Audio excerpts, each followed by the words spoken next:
France was pretty well established with the culinary world, and the United States was still pretty open. A lot of things to do, a lot of new concepts to put together, and a lot of discovery in food, in chefs, in talents.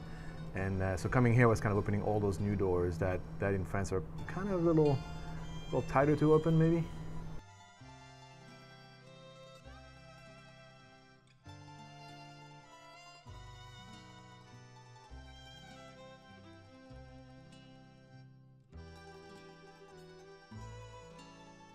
When we started with Allium 8 years ago, we embraced that farm-to-table philosophy for the restaurant, and then we started those farm dinners with local farms, and I fell in love with the local farms, the local wineries, and I realized that there's no point going anywhere else than just stick around here and then find what you wanted and get it here.